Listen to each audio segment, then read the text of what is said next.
Part 0. The Opening. What I'm about to tell you could put you in great danger. It could also save your life. There's a truth to the idea that what you don't know can't hurt you. In this case, one might say that what you don't know is less likely to be able to hurt you. It's a chance I have to take. If you're the type of person who could be warned sharks exist without immediately diving into the ocean to try and find one, please keep reading. This is a story. I apologize for its length. I'll divide it up into segments to make it an easier read. The story is necessary to give context to a warning. You might want me to skip directly to the warning. I can't. It wouldn't make sense. You wouldn't understand the reasoning. Worst of all, the warning alone would leave you with too many questions, and you might start prying further. As they say, curiosity killed the cat. Specifically, curiosity has killed at least 4 people thus far, but I'm getting way ahead of myself.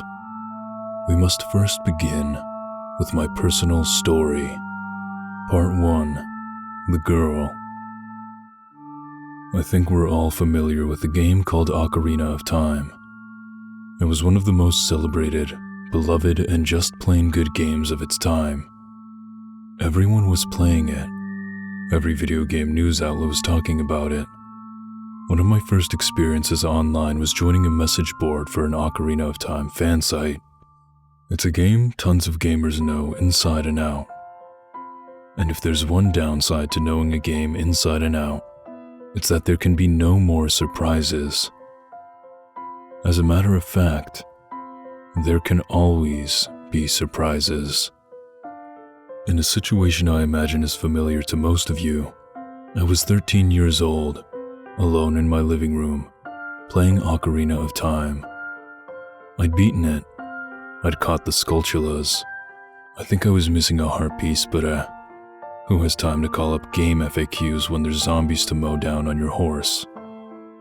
Just a peaceful night of skeleton smashing. And that's when I saw it. It was something that wasn't there before. No, something that was never there before. In the middle of the field, plain as day, an NPC I'd never seen in the game. Just standing there, not moving. I was certainly surprised. Could it be? No, there's no way. That doesn't make sense. There's never anyone out here. Of course, Ocarina of Time was still new enough that there was still the off chance this was an in-game event. I did have the game nearly 100%ed. Maybe I'd unlocked something no one else knew about, or... No, maybe it's just the postman. It can't be though. It's not moving. It's kind of floating. This was the point at which I should have shut off the game. But of course I had to investigate. If this was some never-before-seen game event, I had to go check it out. My excitement was tempered as I drew closer to this person. With every stride of my horse, it became increasingly clear something was wrong. The NPC was a girl, with red hair and a white dress, suspended slightly off the ground. She was completely motionless, not even her hair or clothes idly animating in the breeze. Her feet were together, standing on nothing, and her arms were stretched out to her sides. Of course, this image immediately called crucifixion to my young mind, which was somewhat unsettling. This was not helped by the fact that on closer inspection, the girl had no face. She had a little polygon for a nose, but no face texture. In fact, her white dress looked more untextured than intentionally white. The more I looked at her, the more she looked just unfinished. Polygons on the back of her legs were missing, allowing me to see right through them. Attempts to talk to or interact with her were fruitless. Link and all other objects just clipped through. At this point, I had come to the conclusion that she was just some bit of beta information the game had loaded up. I was big into digging up cool beta stuff from games, so this all started making sense for me. The game had spawned an unfinished NPC, probably in place of the postman. No big deal. This would have been another good point to shut off the game. I kept playing. Exiting and re-entering Hyrule Field, the girl was no longer there. I was already writing in my head the post I was going to make about this on the Ocarina of Time fansite board. This was the age when it was kind of thrilling to see a game goof like that, rather than just an annoyance. As the sun rose and the zombies fell away, I rode off to find more adventure. Dinner time was still hours away. But as I continued to play, the game started to change on me. The first thing I noticed was the loading. N64 games traditionally had almost no loading, but suddenly the game was getting hung up on transitions between areas way more than normal. Not long by today's standards, but a 5-second wait on the N64 felt like an eternity. Secondly, when an area would load, the music wouldn't load with it. There would be a period of silence and then the music would kick in. It wasn't always the right music either. The Hyrule overworld was the most frequent to start playing, no matter where I was. The Gerudo Fortress theme also came up a lot. Notably, whenever I went inside a house or shop, there would be no music. At this point, it still just seemed like I was experiencing some kind of ROM glitch. That changed when I decided to check out what music would play at Kokiri Village. The answer was none. No music played when I entered and no music started no matter how long I waited. No ambient sounds either. That wasn't it though. Something else was wrong. There was no sound, but there was also no movement. All the Kokiri, on closer inspection, were stuck in the same arms-out pose as that mystery NPC. They didn't move or turn to look at me or anything. They just stared straight ahead, arms out. I couldn't even talk to them. The speak prompt did appear, but pressing it didn't do anything. Rather strangely though, they were all positioned roughly where they would be normally. The direction they faced was sometimes off. Some Kokiri were intently staring at a wall, or turned such that one of their arms clipped through the side of a cliff. It took a little time for me to register that the reason for this was that they were all facing a single location. That mystery NPC was back.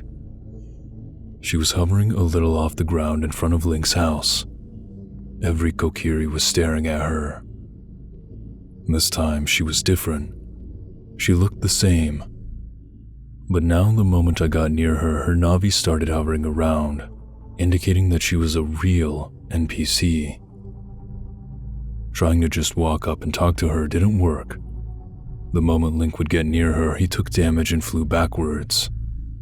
However, this being Ocarina of Time, I decided to try Z-targeting her and talking to her from a few feet away. Immediately, my frame rate dropped to single digits, and the sound effects went choppy. In addition to the opening a dialogue box sound, a bunch of other weird sound effects seemed to be playing. High-pitched buzzing and what I think were some voice sounds from Princess Zelda. I was very certain the game was just going to freeze, but it didn't. Instead, a dialogue box opened and the girl said the following: "He's not moving anymore." What? Are you sad? Happy?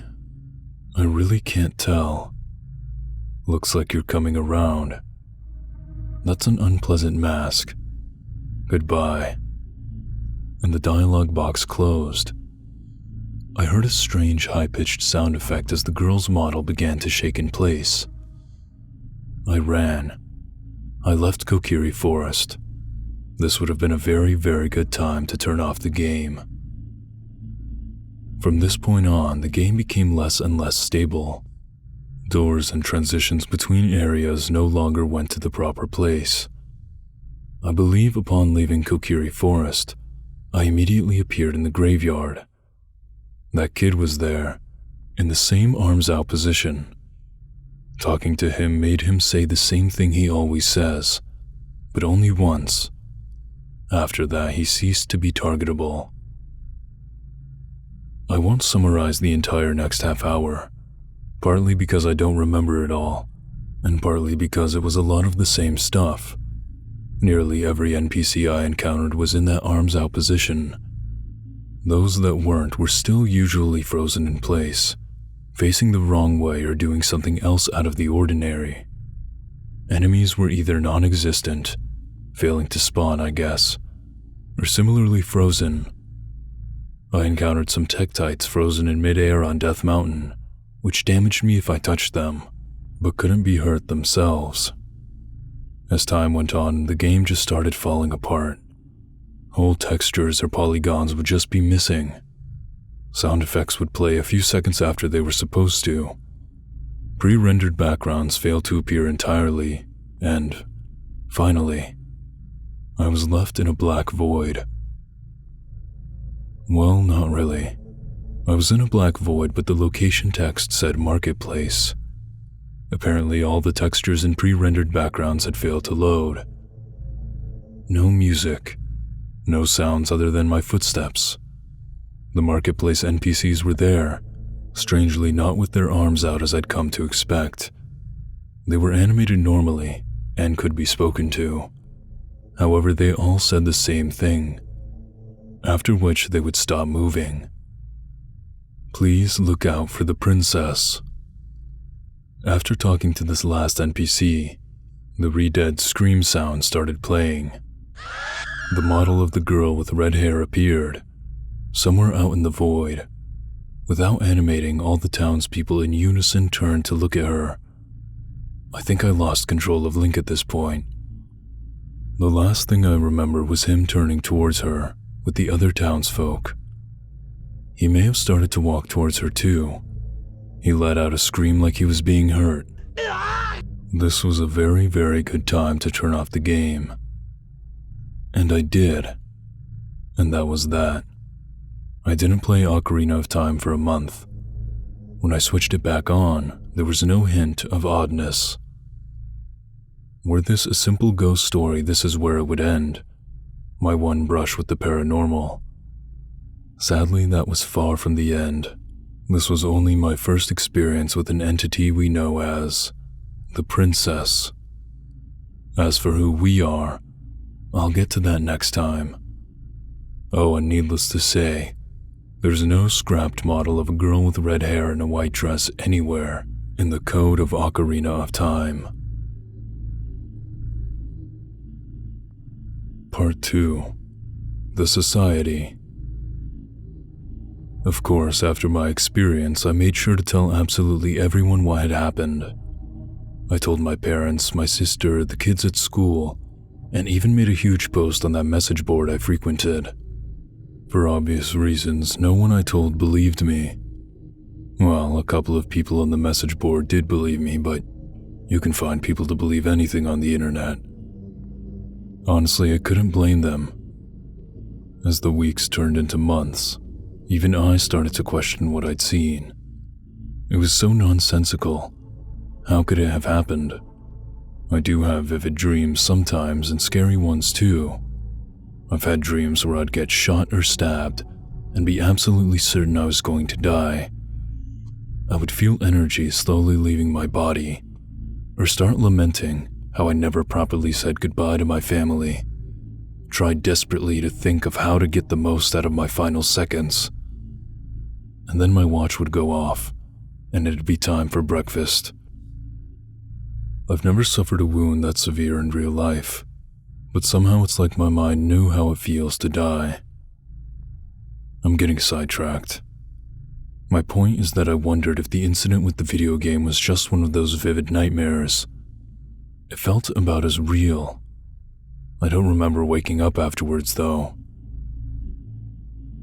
After about 6 months, I just kinda dropped the whole thing. No one was listening, and it wasn't worth the effort anymore. I hadn't had anything like it happen since, so I stopped telling people my video game ghost story and went back to leading a normal life. 7 years passed. This has nothing to do with Ocarina of Time, and the similarity is complete coincidence. I was now a college student struggling with a degree in film. I'd always wanted to get into video games, truth be told, but I just never had the head for programming. I'd programmed exactly one video game in my entire life, and all it boiled down to was watching 4 circles race from one side of the screen to the other. It was even less fun than it sounds. Completely out of the blue, 7 years since I thought of that afternoon, I received a message on Instant Messenger. This was a few years ago, when people still used Instant Messenger. The following conversation occurred. This is not a transcript and is instead done from memory. When you read it, keep in mind that the actual person's grammar was much worse. Person, you're not alone. Me, thanks. Who is this? Remember that incident 7 years ago? I think you messaged the wrong person, guy. No, Ocarina of Time, the girl with the red hair. At this point, I had to pause for a second. I hadn't even thought about this for years. I became very agitated for some reason, more than I probably should have. Still, polite to the last, I repressed my urge to type, "How the hell do you know about that?" in all caps, and tried to hear him out. Where did you hear about that? We found your old post. It's archived. Everything is. We're good at finding stuff.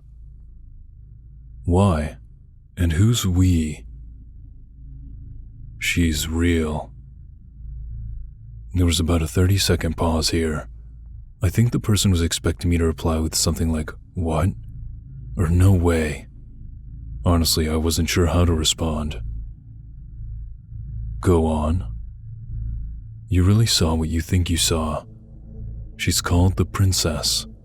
We've all seen her. Again, who's we? We need you. Come here. He then posted a URL. I was dubious, but if he knew about my story, at the very least he wasn't some spam bot trying to get me to buy cheap pills. I took a breath and clicked.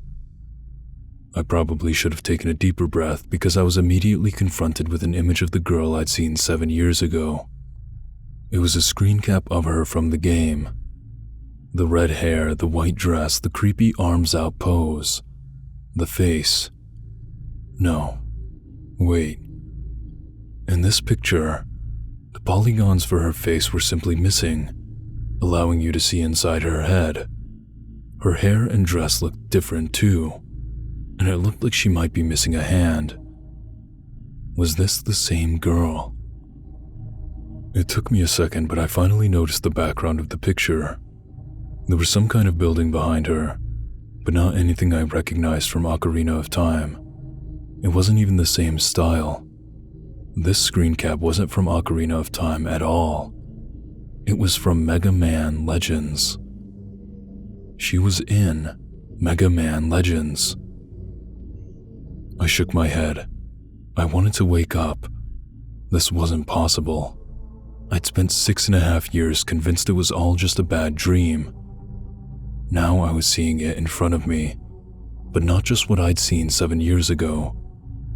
This one screenshot implied something far worse, something that would soon be confirmed. My eyes moved down the page, and I finally realized what I was seeing. This image was the header for a message board. It was a crappy-looking board using some ready-made template, and with only one forum called the meeting room. Inside, a sticky thread with an all-caps title begged for my attention. New here? Read this. So I read it. This is a direct copy-paste of the thread's message, which remains on the forum to this day. Pardon any spelling and grammar issues. I didn't write it. If you're here, it's because you've seen her. The girl with red hair and a white dress. She appeared to you in a video game you were playing, perhaps recently, perhaps years ago. Either way, you are now one of us. We are the Princess Society. First, let me make one thing clear. She is real. It wasn't a dream or a hallucination. You aren't crazy. Second, she's dangerous. You should consider it a blessing that you saw her and lived.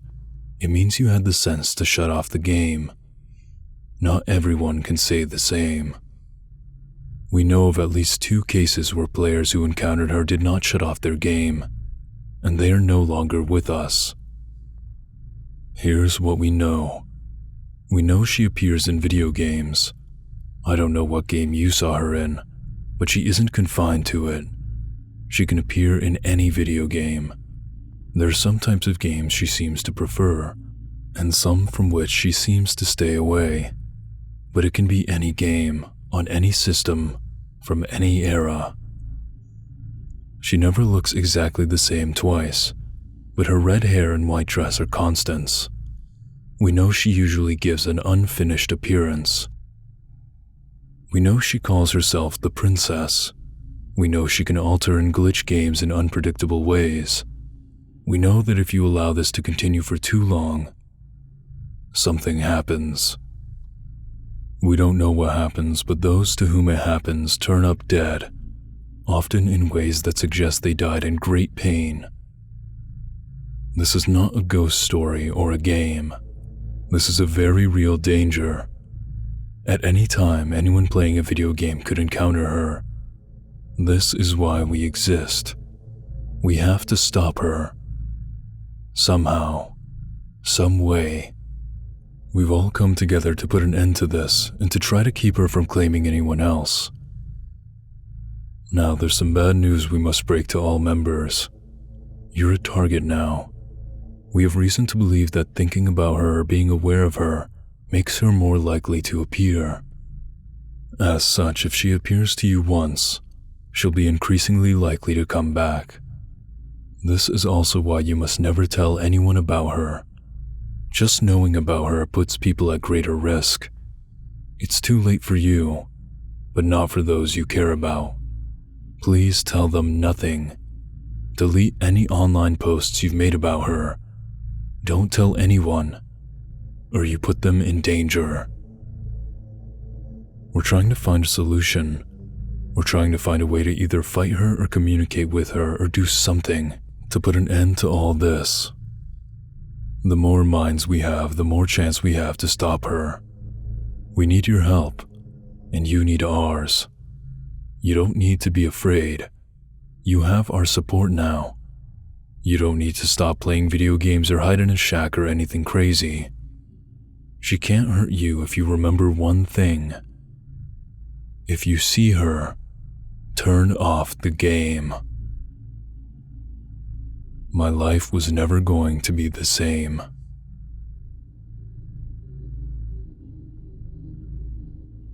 Part 3. The Stories.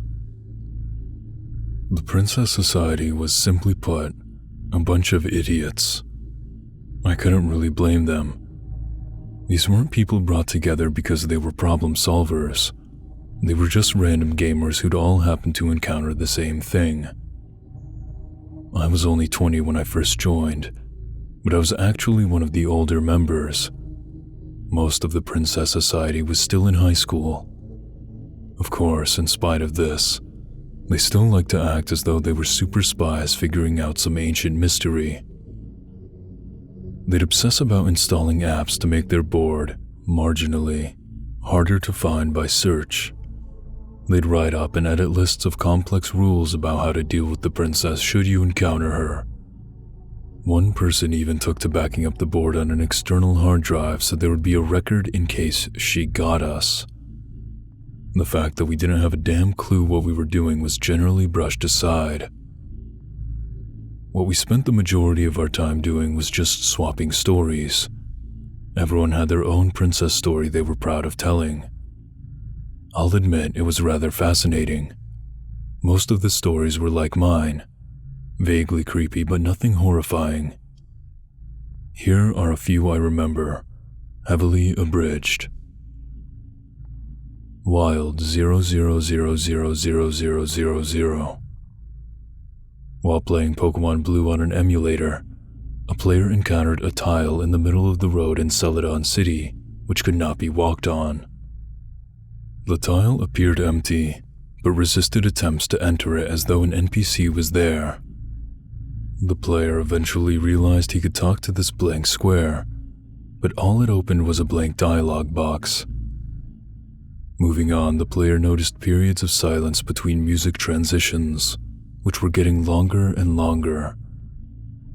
After a while, NPCs stopped responding and animating. Some building textures were being replaced with nonsense.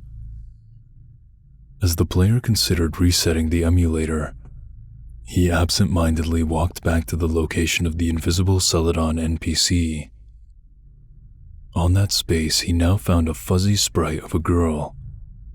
The moment he approached her, she had an exclamation mark over her head and ran at him, acting like a rival trainer. Unlike most rival trainers, she actually walked into the player's sprite before opening a blank dialogue box. After a battle transition, the player found himself fighting a wild 00000000, with the sprite of what the player said at the time looked like an angel with no face. She behaved mostly like one of those ghosts that can only be unmasked with the Sylph scope. Pokemon were too afraid to fight her, and instead of attacking, she opened dialogue boxes of garbage characters. Eventually, one of these boxes froze the game on a high-pitched whining sound, at which point the player just reset the emulator. The player remembers that there was a lingering effect on his file from this. His character's name was now blank.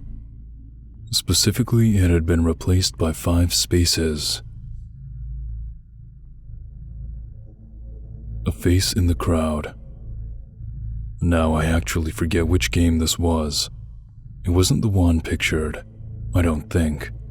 It was some WWE wrestling game on the original Xbox. Apparently this player booted up an exhibition match, only to realize the crowd wasn't animating during the introductions. They were frozen still. Also, no sounds of cheering were playing. It was just the entrance music and sound effects. When the match began, the player noticed someone out in the crowd. It was a 3D polygonal model of a girl with white hair and a red dress, who stood out immensely because the normal crowd was just 2D sprites. She was actually animated, and would turn her head to follow the movements of the first-played wrestler. Sometimes she would fidget her arms for some unknown reason. Most of the time, she just held her arms straight out to her sides. Though they both started the match at full health, both wrestlers immediately began acting as though they'd taken a heavy beating, clutching their chests and limping towards each other. Despite this, both wrestlers were suddenly far more resilient than usual, and the match just went on and on. It had also somehow turned into a submission-only match, with all ref features turned off. By the time the player finally forced his opponent to tap out, both wrestlers had pretty much every possible battle damage decal the game could put on them. They both looked like bloody pulps. Once the match ended, a low droning of what sounded like improperly mixed crowd sounds kicked in as the player 1 wrestler did his victory pose. After that, a menu appeared. The player realized he couldn't move the menu selector off of rematch, no matter what button he pressed. Dreamland Nightmare. Playing Vigilante 8. a car combat game in the vein of Twisted Metal. On the N64, a player encountered the princess standing around in her usual pose in the Casino City map during Johnny Torque's campaign. Thinking she was some kind of Easter egg, player's first inclination was to shoot her, at which point she exploded like any other destructible object. The player finished the map as normal, but when the next map began to load, there was no story summary screen like normal. Instead, it was a corrupted image with a blank space where text should be. The screen lasted about 20 seconds, during which time the player was convinced his game had frozen. It hadn't. The mission began with the player as Johnny Torque on the Super Dreamland map.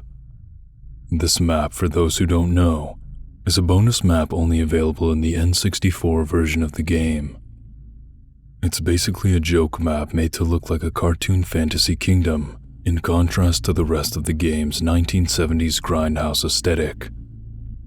The map, however, was very different from usual. There was no music playing, but even more unsettling, the lighting was way off. As the player described it, it was night. Or supposed to be night, I think. As close as the game could get. It was like a video game version of day for night movie scenes. The player drove around a bit.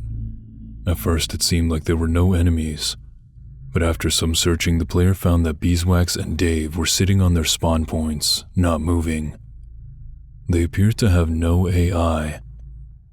The player rammed them a couple times to see if they would react, but they didn't. Eventually, he tried blowing them up to see if they would respawn with the proper AI or something. Nothing that simple, unfortunately. The moment the player defeated Beeswax, the Super Dreamland music began playing very loudly and full of audio artifacting. The player looked around for Beeswax's respawn, but instead saw what appeared to be a glowing car driving around on the other end of the map. On closer inspection, the car wasn't glowing so much as the weird nighttime filter wasn't mapping to it, making it appear a lot brighter than everything else. This car didn't match any other vehicle in the game, looking like a boxy, untextured mess of polygons in a vague, car-ish shape. The mystery car had actual enemy AI, though it was erratic. It was constantly ramming into walls and trying to drive places it couldn't. It would only get it together to attack if the player got very close. Even then, it would just kind of spam weapons without much strategy or attempt at aiming. Overall, a very weak opponent, made weaker by the quick discovery that it could be killed with one hit, by anything. But it had a trick.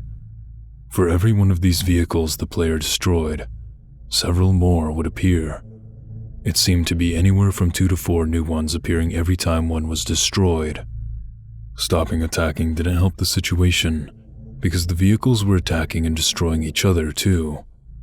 Very quickly, the map exceeded the usual maximum of vehicles, and the already weak frame rate plummeted.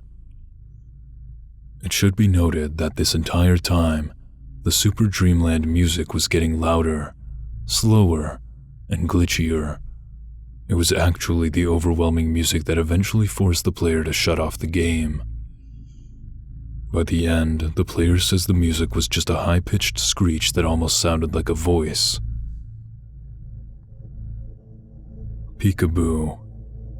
A short one, but an important lesson was learned from it. The player encountered the princess while playing the first Portal on his PC. In this case, the player in question was already a member of the Princess Society, and immediately quit the game upon seeing her. She was in one of the offices near the end of the game, if you're curious. The player immediately went to the Princess Society message board to log his sighting. While typing his post, he heard a voice very clearly through his headphones. I see you. It was the sentry turret dialogue. The player immediately shut off his computer, realizing that just quitting the game wasn't enough. And most of the stories were just like that.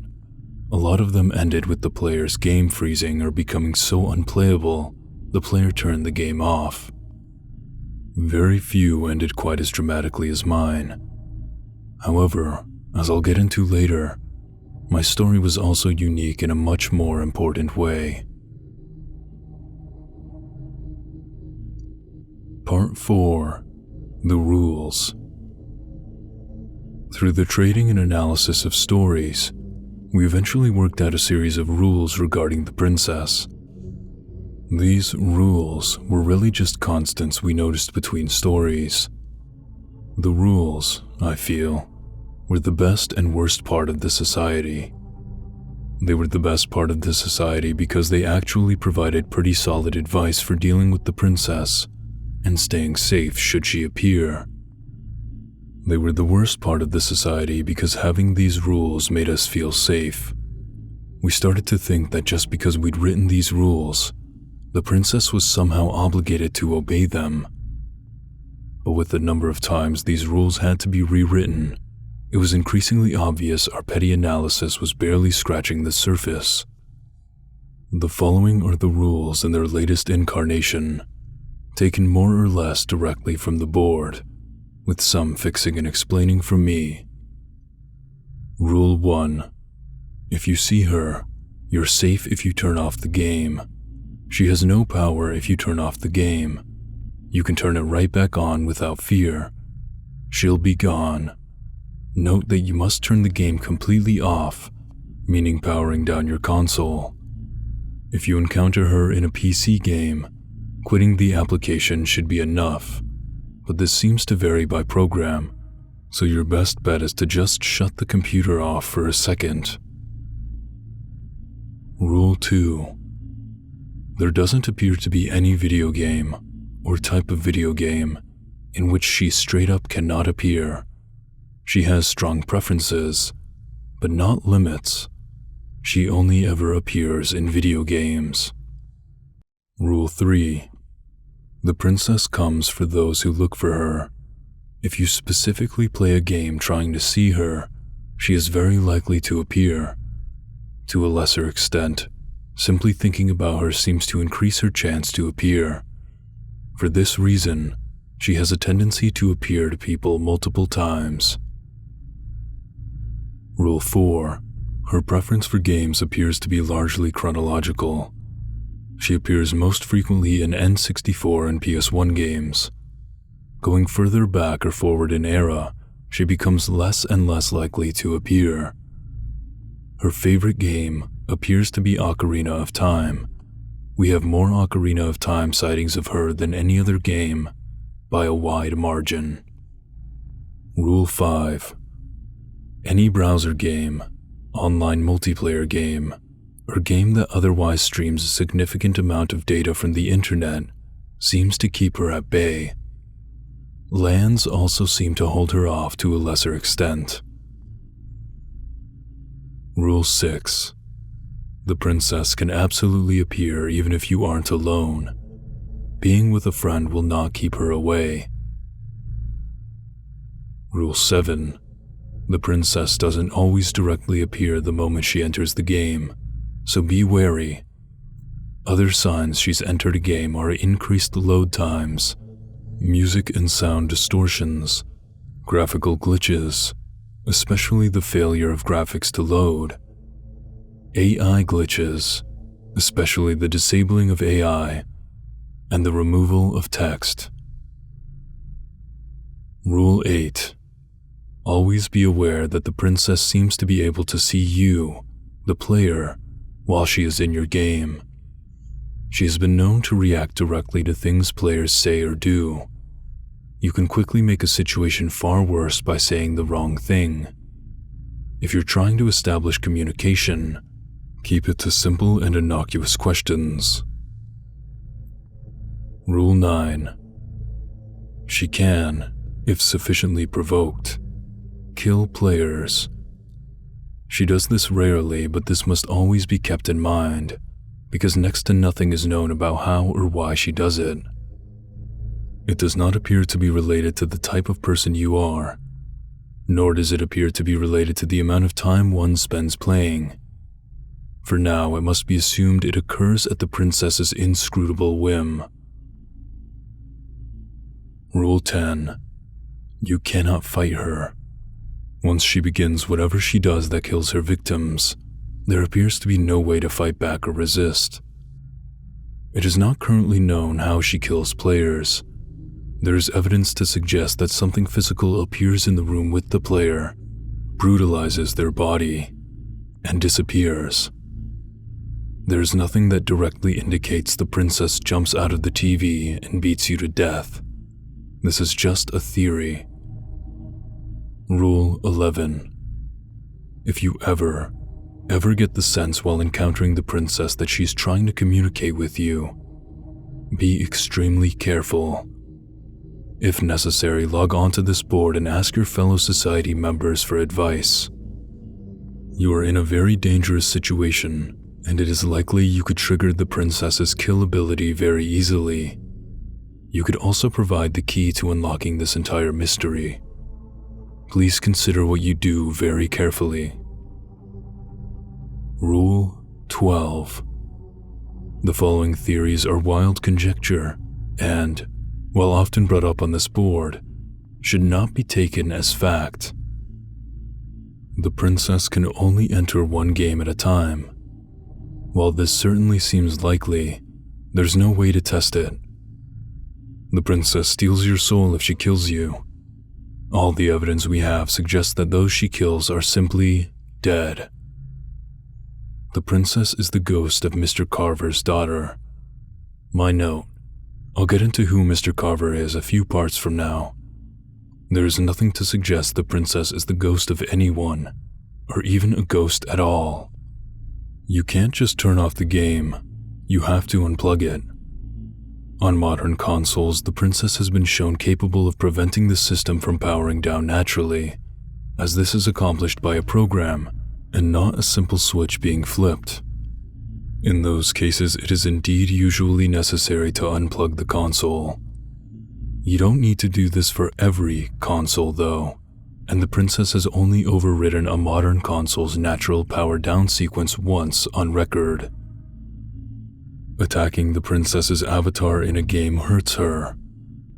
While it does occasionally seem to aggravate her, there is nothing to suggest that the princess could be injured or destroyed simply by attacking her with in-game weapons. The princess will be destroyed when someone figures out her true name. This is just a rumor that got way out of hand. I could totally fight off the princess if she attacked me. You are welcome to test this theory, but do not expect to be correct. Part 5. The Mistake. In the early days, so I've been told, the Princess Society was very different. The society was formed around 2003 by a small collection of gamers, all of whom had seen the princess at some point. Apparently it grew out of a discussion on game FAQs where one poster excitedly recounted his experience with a strange glitched character model, only to be amazed that a couple others had seen the exact same thing in several other games. At first, they assumed this was some sort of Easter egg, a bit like the Wilhelm scream. Game designers were putting this model into the code of various games as a joke, but the stories were too elaborate for something like that. Moreover, the way this character appeared was never quite the same, even in the same game.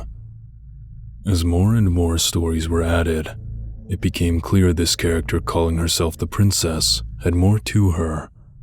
Whether or not she was alive, no one was certain, but what was certain was that more investigation was needed.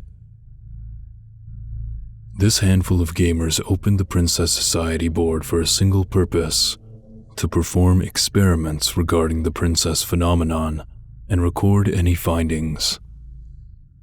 Members would play games obsessively in the hopes of drawing the princess out. Then, upon encountering her, they would invariably chicken out and turn the game off before giving an exaggerated account of the night's events to their fellow society members. No rules were being written, and nothing was really getting cataloged. It was all done in the spirit of fun, like kids saying Bloody Mary in a mirror or something. More than any sort of investigation, they were doing it for the thrill. This was before they knew the princess could kill people. As the group became closer and closer friends, they started to reveal more about themselves to each other. Real names came out, ages, genders, and even the cities in which they lived. Eventually, 2 society members realized they lived very close to each other, within walking distance, in fact. No 2 society members had ever met in real life before, so this was treated as an exciting new possibility. What would happen if 2 society members played a game together to try and draw the princess out? They could provide each other moral support as well as a little strength in numbers. While the princess had never exhibited any true hostility, there was always a vaguely unsettling quality to her appearances, so it was agreed that 2 people working together were the best way to attempt deeper communication with the princess, just for safety's sake. We'll call the 2 society members Adam and Brian. The plan was simple. Brian would go to Adam's house one afternoon with a stack of N64 games. The 2 of them would play game after game in the stack until the princess showed herself. And this being the important part, they would not chicken out. They would not shut off the game. They would keep each other calm and allow the game to run. Even if the screen froze or got filled with garbage, they were prepared to leave it on to see if there was something on the other side. Anticipation grew as the day approached. The society was convinced that everything would be revealed with this experience. No one knew how the princess would react to such direct confrontation, but everyone wanted to know. Adam mentioned that he was going to keep a knife handy in case anything went wrong. Brian was bringing a tape recorder in case the princess had any sort of message. Neither of them owned a video camera, and cameras in general weren't quite as ubiquitous as they are today. It's debatable how much a camera would have helped anyway. The day finally arrived with much fanfare on the society message board. A good luck team banner went up on the board's main index. There was a pool going on whether or not the team would get any useful information, or if they'd just wuss out immediately and shut off the game. Wuss out was in the lead by a good margin. Adam and Brian had both agreed that they would check in around 6 p.m. whether or not they'd found anything, so society members all made sure to log in at 6 p.m. for the news. It was like New Year's, with everyone counting down. 5, 4, 3, 2, 1. 6 p.m. hit. Nothing. There were 2 theories. Either something had gone wrong or Adam and Brian had established contact with the princess and couldn't get away to write anything yet. At the very least, the wuss out predictions were looking less and less likely. Something was clearly going on. Excitement just got greater as the society members considered the possibilities of this delay. 7 p.m. hit. Nothing. A few people were starting to get worried at this point. Could an encounter with the princess really tie a person up this long? People were starting to swing more towards the possibility that something bad might have happened, though no one could think of what. There was a speculation that she got them, but what did that even mean? Up until this point, she'd just been an off-looking model in a video game. 8 p.m. hit. Nothing. It was around this time that a RIP Adam and Brian thread was made on the board as a joke. I think people wanted to laugh at it because they didn't want to consider what was on the backs of all their minds. Fake eulogies were said. Jokes about how Adam should have kept a NES zapper on him were made. People were starting to get desperate for distractions while they waited for some sort of news. They waited until midnight. Actually, they waited for a week and a half. Midnight of that night was just when most of them logged off. Ostensibly, it was to go to sleep, but I doubt any of them slept well that night. For a week and a half, neither Adam nor Brian logged in. Admins watched their accounts day and night for any sign of activity. People sent worried emails to the both of them and tried to contact them on AIM. It was like they had just disappeared. At least, from the internet. After a week and a half, Brian logged in. Users saw he was logged in before he even posted anything, opening a thread called Brian and demanding he tell them what had happened. Brian only made one post. Adam is dead. The princess is evil. If you see her, turn off the game. And he logged back off. The forums exploded, as one might expect. Was this some kind of prank? Why wouldn't he say what had happened? How did Adam die? Where had Brian been? Did they learn anything about the princess? Brian would return to the forums to answer these questions 6 months later. 6 months may seem like a long time, but he had good reason. He had only just been cleared of charges for Adam's murder. Part 6. The Marathon. Adam and Brian had never met in real life before that afternoon. It was rather awkward, Brian reported, but Adam seemed eager to get right to work when he arrived. As they sat down on the couch in Adam's basement, it quickly sunk in for both of them how little a plan they had. Adam had his knife and Brian had his tape recorder, but neither of them had any idea what they would do if the princess actually appeared. Up to this point, all anyone wanted to know was what exactly the princess was. So, do they just ask her? How would they communicate? What would they say? These were mostly Brian's questions. Adam was more focused on how they would react if the princess turned hostile. Brian didn't even want to consider the possibility. For a second, there was a period of silence. They both knew they had a chance to back out. The society was waiting, though.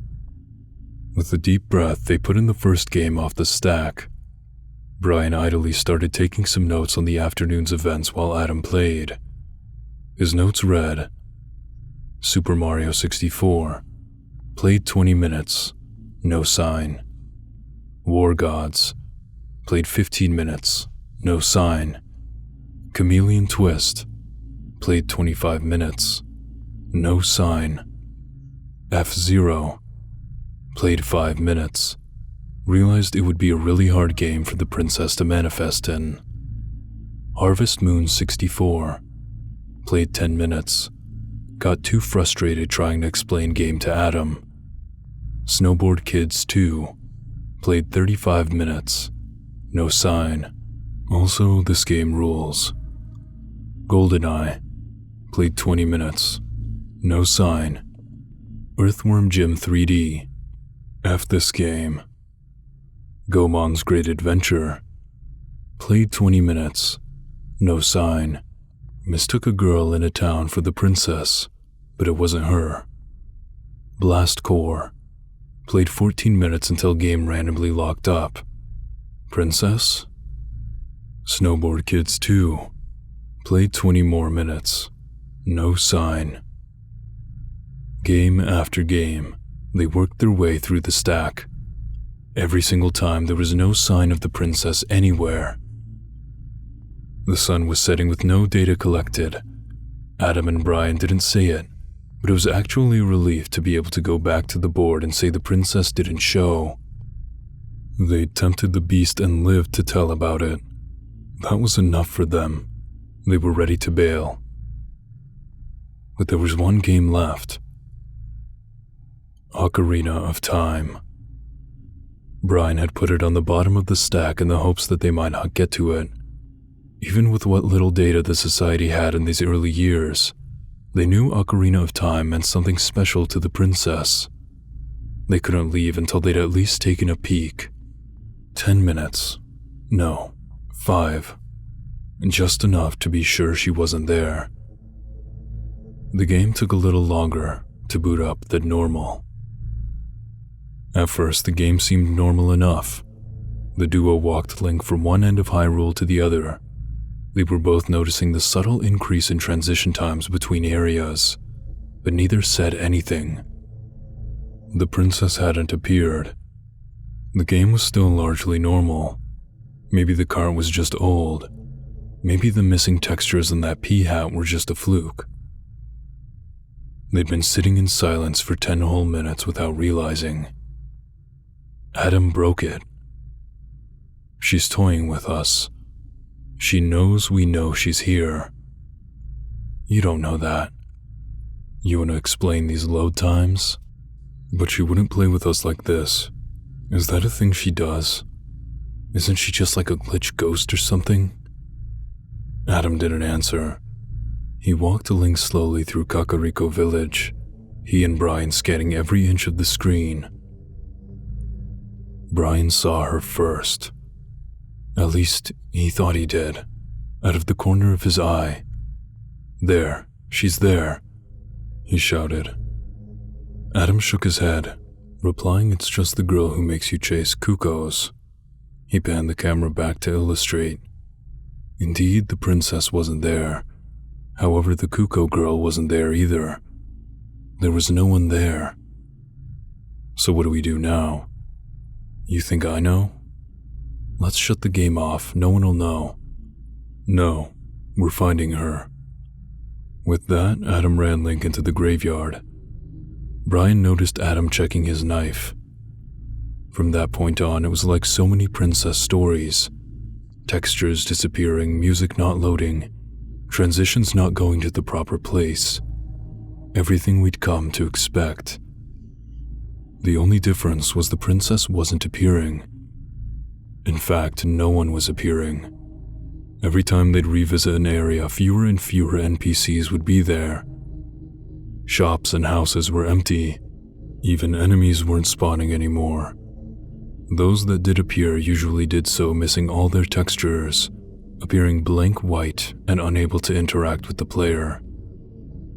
And yet, no princess. Link stood alone in the middle of the village.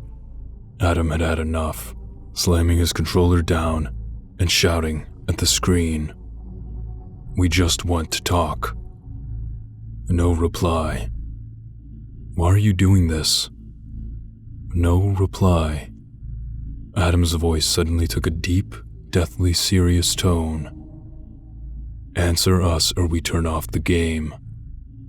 Brian couldn't help but shoot a confused glance at Adam. He saw Adam just glaring at the screen, deep in concentration. But whatever the reason for what Adam said, it worked. Link immediately fell right through the ground as if though into a hole. There was a long period of darkness, or loading if you prefer. And there she was, the princess, just as everyone had described her, with her red hair and white dress. She was hovering in the middle of a great fairy fountain. Adam made Link approach her slowly. With the fairy fountain music playing, the atmosphere was so peaceful, so serene. Brian almost felt as though the princess were welcoming them. This was what Brian had hoped for. This was finally their chance to talk. The princess was going to tell them everything. Yeah, I had already mentioned Adam dies, so you can imagine how well this goes. Part 7. The Fight. As they approached the princess, all sense of welcome or friendship faded. The music began to distort. The notes became more and more drawn out until the soundtrack had become a dull electronic buzz. The textures flickered and vanished. peeling the walls of the fountain away. The frame rate dropped to what Brian could only assume were single digits, and the princess herself, once floating majestically above the fountain proper, became tilted at an awkward angle, her left arm vibrating wildly in a way that seemed to mimic the frequency of the horrible, whining music. Sometimes her head would move, but in a way Brian found difficult to explain after the fact. Stepping up onto the pedestal, the game seemed to freeze for a moment. Brian hoped it would. He could tell no good could come of this. He didn't want to ask the princess anything. He was ready to pack up and go. Adam. Well, Adam had been fairly silent this whole time. Rather than let them go, the game resumed, presenting them with a text box and a single choice. Yes or no. No question, no context, just a choice. Brian stared at the screen, dumbfounded. Was this their first chance at communication? Was the princess asking them something? Or no, perhaps they were supposed to ask a question themselves. Perhaps they would ask something and the princess would move the cursor, like a Ouija board. Yes, that was it. That was the... Adam selected yes almost immediately. What the hell, man? Adam didn't respond. The princess, however, did. In an instant, Link was screaming. The princess had, upon being told yes, slammed into him and propelled him backward, dealing a half-heart of damage in the process. She'd moved so fast neither of them had actually seen the attack. Brian nearly jumped out of his seat, but Adam just grimaced. The moment Link got back to his feet, Adam had him draw his sword and charge the princess. Link didn't get far. The moment he neared the princess, he became paralyzed, the princess now behaving like a re-dead, scream and all, slowly advanced on the helpless Link. Adam mashed buttons to no avail, and soon the princess was latched onto Link's back, draining the life from him. Much as Adam struggled, the princess would not let go. Also, in a turn Brian found quite disturbing, Link's texture slowly disappeared while he was being drained. First his head, then his arms, then his body, down slowly until he was a blank white slate. And with that, Link's last heart disappeared. He collapsed to the ground, but there was no game over music. The camera just focused on Link's blank white body, the princess hovering over him. Adam finally broke his silence, not with words, but just a loud, guttural grunt of frustration. Then, a couple seconds later, Link was up again. There was no fairy in a bottle, or even animation. Link just stood back up with full health, though still blank white, and gameplay resumed. The princess in this instance moved a few yards away to her original position, above the fairy fountain. Adam smiled, charging Link at the princess yet again. For the next few minutes, Adam struggled to damage the princess in any way he could. Anytime he got close, she would latch onto him and there would be no escape. Link would die, revive, and the fight would start over.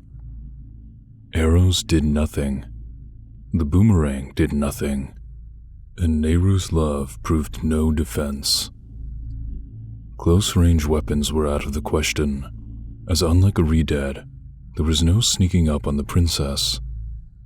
Adam was becoming progressively angrier and more intense with each death. His breathing became heavy, his face slowly contorting with rage. He began to shout at the princess, calling her horrible things, describing the ways he would punish her the moment he figured out how to hurt her. By Brian's count, there were at least 2 inventory items Adam was prepared to shove up the princess's ass, neither of which were remotely suitable for such a thing. It has been speculated after the fact that Adam might have had some anger issues and been the type of person who uses video games as means of venting aggression. Dude. No, there has to be something. There has to be. What haven't I used? We could just... What haven't I used? Bombs? At the very least, bombs got a unique reaction. As Adam hurled a bomb at the princess, she turned and floated out of the blast radius. Immediately, Adam chuckled. He tossed bomb after bomb, the princess scurrying back and forth to get away. Adam's intense gaze was replaced by a devilish smile as Brian realized he was herding the princess into a corner where she couldn't escape. One final bomb landed at the princess's feet. Her model shuddered, spinning desperately to find a way out. And then... boom. The princess was face down. Ha! Adam shouted. In a moment, Link was set upon the princess, hacking away with his sword. Each hit, the princess flashed red, letting out a horrible series of distorted screams. A shower of blood-red particle effects shot out of her body with each slash of the blade. So many particles that the game would slow each time, causing the blade to slowly and agonizingly slice through the princess's model. Adam was laughing. He wouldn't stop. He hammered the attack button as fast as he could. The princess's screams were becoming more distorted, more ear-splitting, and yet somehow more real at the same time. Brian says they didn't sound like screams he'd heard from the game, but with the level of filtering, he admits they could have been just about anything. Either way, he couldn't take it anymore. He grabbed Adam's shoulder. Stop. Adam violently shrugged Brian's hand away, looking at him for the first time since they'd started playing. No, don't you get it? This is what she wants. There was a brief silence followed by a scream.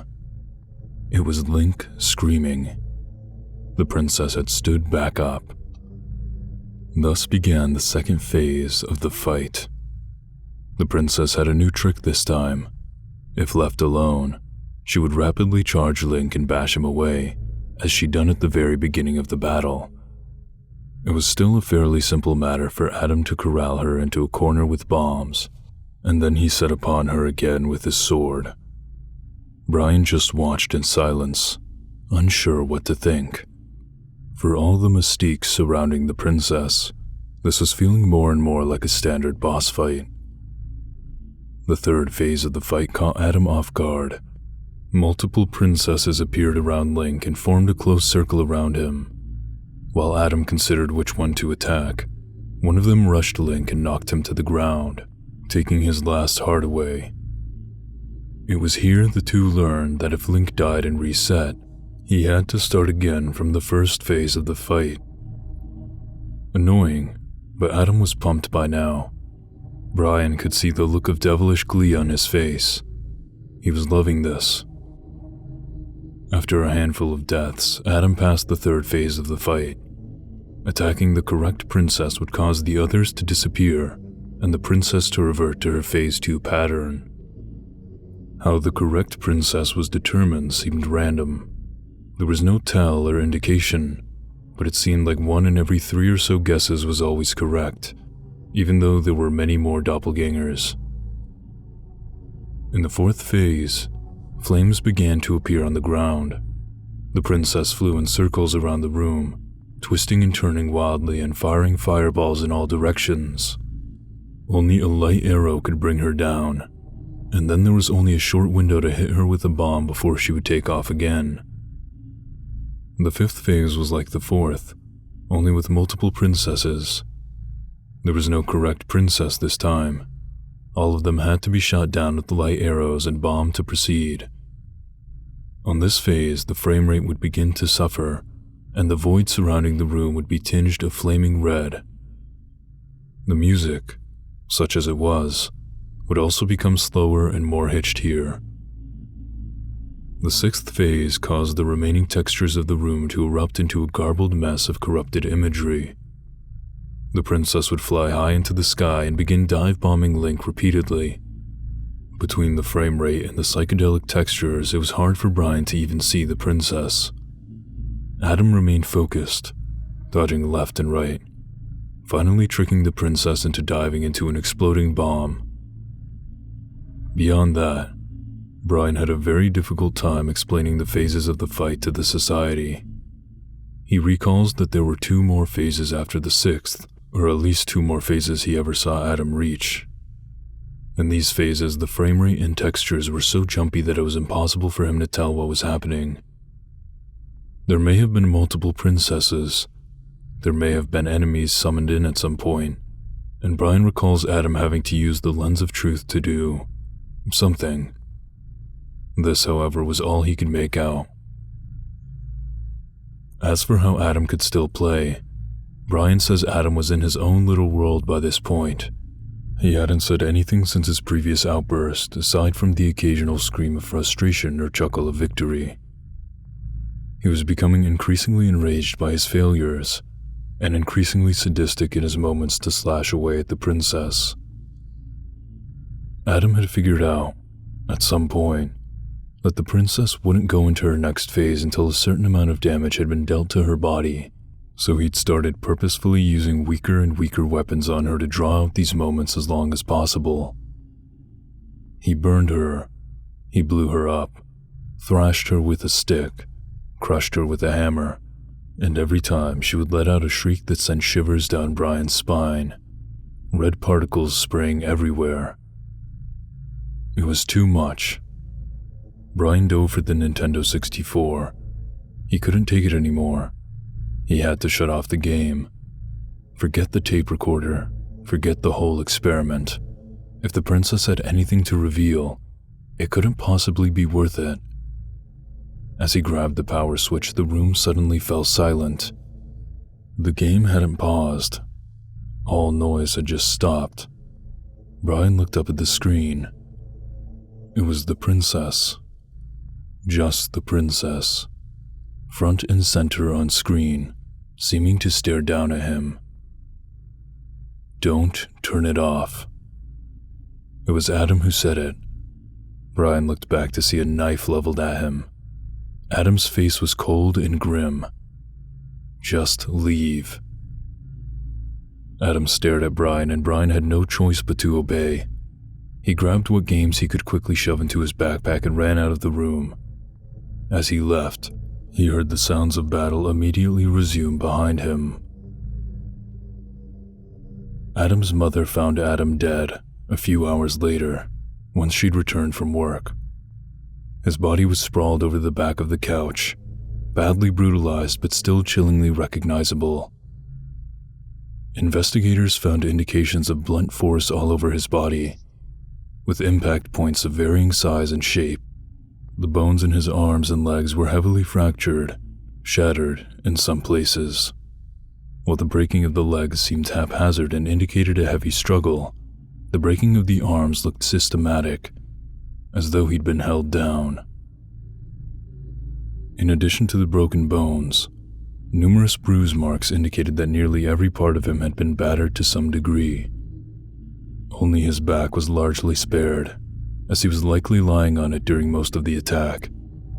There was also relatively little damage to his head and face, leading to speculation that this attacker wanted him to remain conscious. Cause of death was determined to be brain damage, from a combination of blood loss and suffocation. Several heavy blows to Adam's chest had cracked the rib cage, crippling his heart and lungs. According to experts, none of the damage dealt to Adam's body would have been immediately fatal, with time of death estimated at several minutes after the attack. The killer had brutalized Adam, then left him to die of his wounds. Most puzzling to investigators, however, was Adam's knife. There was not a drop of blood on it, and no fingerprints but Adam's. The tip and edge, however, were dulled and slightly bent. It seems that in an attempt to defend himself, Adam was thrusting the knife against something very, very hard. Part 8. The sisters. Following Adam's death, the Princess Society changed quite a bit. No longer was the princess just an idle object of fascination. She was a threat, and they realized their research could be a matter of life or death.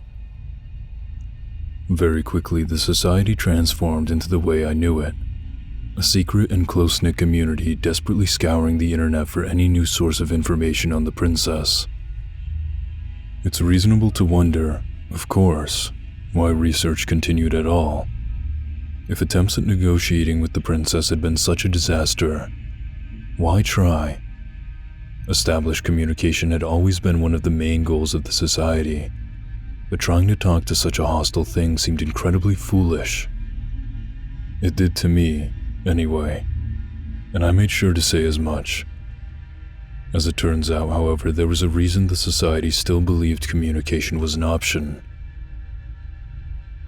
Shortly after Adam died, when the search for people with information about the princess had been most intense, the society came across someone with a very interesting and very sad story to tell.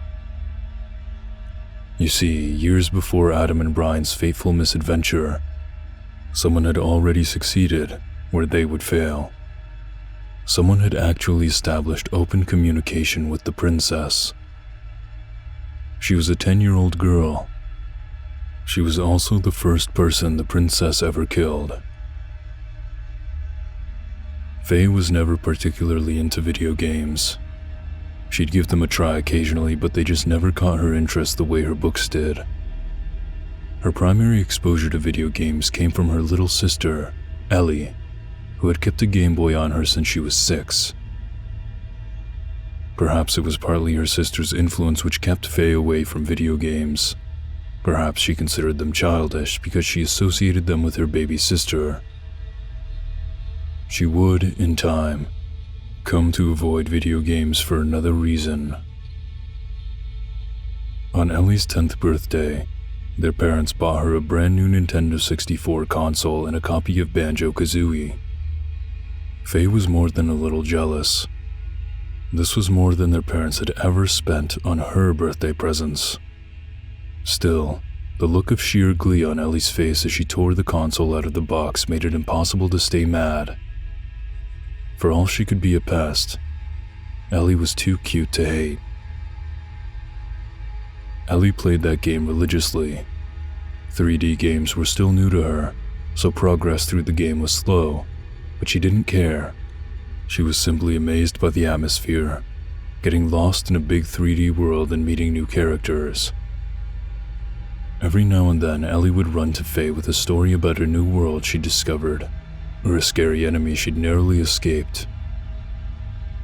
Faye would generally just nod her head and continue to read. It wasn't until she saw the drawing that she started to take an interest in her sister's stories. See, in addition to telling people about the games she was playing, Ellie liked to draw them. She'd made dozens of drawings of her Pokemon team over the last year, and a series of sketches posted above her closet cataloged her adventures in Link's Awakening. So when she started playing Banjo-Kazooie, she naturally had to draw a group shot of all the characters. Just as naturally, when she was done, she had to go bug Faye to look at it. Faye glanced at the drawing long enough to seem interested. It matched the stuff she'd seen while watching Ellie play. There was Banjo, Kazooie, Skullman, the witch, that other witch, one of those Jinjo things, and a character Faye didn't recognize. While most of the characters were grouped together in the drawing, one character was off to the side, peeking out from behind a tree. It was a girl, with red hair and a white dress, looking rather out of place. Who's that? That? Oh, her? I don't know. She shows up in the game sometimes. Not sure what she does yet. I think she's an angel. Huh. Seemed strange. But then again, Banjo-Kazooie was a strange game. It didn't seem unreasonable that there would be an angel character somewhere in there. As the weeks wore on, Ellie played the game more and more, continuing to draw as she went. Faye noticed, however, that the focus of Ellie's drawings was shifting. The other characters were appearing less and less, and the red-haired angel was becoming more and more central. Equally strange was that no matter how close Ellie drew her, she never had a face. Eventually, Faye just had to ask, "So what does the angel do?" "She's not an angel, actually. She's a princess. She told me." "Oh, well, what does the princess do?" "She helps me. She makes the bad guys go away. Also, when there's a tough jumping part, she can make me fly to the other side. Once she gave me eggs, but I think she gave me too many, because the numbers turned into letters and everything started buzzing. It was pretty funny." Faye's eyes were starting to glaze. As to her, Ellie seemed to be launching into another one of her recaps. She quickly tried to change the subject. "Why doesn't she have a face?" Ellie looked down at the drawing, as though she hadn't even noticed. She eventually smiled and said, "She's not done yet." "Oh, okay." The drawing wasn't finished. That made sense. Faye decided to make her exit before Ellie could begin another story. Ellie never drew a face on that picture. More weeks passed and Ellie was playing the game more and more. Faye was amazed Ellie hadn't beaten it yet. This was more time than she'd ever put into a game. Her drawings had also stopped featuring anyone but the princess character, and her rate of drawing them was increasing. It seemed like there was a new drawing every time Faye came home from school or from hanging out with friends. Whenever Ellie was playing the game, Faye could hear her speaking quietly to the screen, but she'd stop the moment anyone else entered the room. Faye wasn't the only one who'd noticed her sister's odd behavior either. Her mother had mentioned a couple times that Ellie may be playing the game too much. But of course, her parents never interfered. Ellie was always the spoiled one after all. Eventually, Faye was too concerned to keep her mouth shut. She had to ask Ellie for some answers. It was strange, but she was almost nervous to confront her sister about it. She'd never felt scared or intimidated by her sister before, but something about how obsessed she'd become put Faye on edge. "Why do you draw the princess so much?" Ellie didn't look up from her latest sketch in progress. "She says if I draw her, she'll stop hurting me." A chill went down Faye's back. Hurting her? What the hell kind of video game was this? How was it hurting her? Ellie looked up and saw Faye's chilled expression. "Hurting me in the game, silly." Faye let out a tentative sigh. She was only slightly relieved, but still just as confused. It was time for more questions. Okay, if she's a princess, what is she the princess of? Somewhere else. Somewhere else? She doesn't like to talk about it. It makes her mad, and when she's mad, she starts hurting me again. There was a mild twinge of fear in Ellie's voice as she said this. Even if she was only being heard in the game, Faye could hear that something about this princess character had Ellie on edge. "Ellie, it's just a game. Maybe you should give it a rest, eh? But she'll be lonely. Just stop playing for a little bit. You're not Mom. You can't make me. I'm a caring sister. I just think you're taking the game too seriously. The princess isn't real." She is. She is real. And you can't make me stop." Ellie grabbed her sketch and stormed out of the room. After this conversation, Ellie didn't stop playing. If anything, she played the game more, and started playing at odd hours. Faye, chronic heartburn sufferer, would often wake up in the middle of the night only to hear the faint sounds of the N64 from the upstairs playroom. When not playing, Ellie seemed to avoid Faye. undoubtedly remembering their last confrontation. Faye, faced with her sister's obvious decline into madness, decided it was no longer her problem. She tried, and Ellie had refused to listen. So she had a crazy sister who talked to video games. So what? Her sister, however, decided to bring the problem to her. Faye awoke to her usual heartburn one evening to find Ellie silhouetted in her doorway. Faye was understandably startled at first, but when she flipped on the light, she saw Ellie had tears in her eyes. She looked absolutely terrified. "I had a nightmare," she cried. It had been years since Ellie had done this. When they were both younger, Ellie used to come to Faye for comfort when she'd had a nightmare. At the very least, Faye got a nice scary story out of the deal. She'd always wondered why Ellie never went to their parents, but in the moment, it never seemed right to ask. Just as they'd done years ago, Ellie toddled up to Faye's bed, sat at the foot of it, and summarized what had happened. "In my dream, the princess, she showed me where she comes from. It's bad. It's weird and scary, and it makes her mad when she's there. It's like a kingdom, but it's not. Nothing's right. Everything's broken.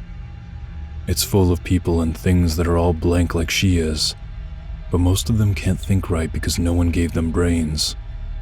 Or something. There's no sky, no water, no grass, no.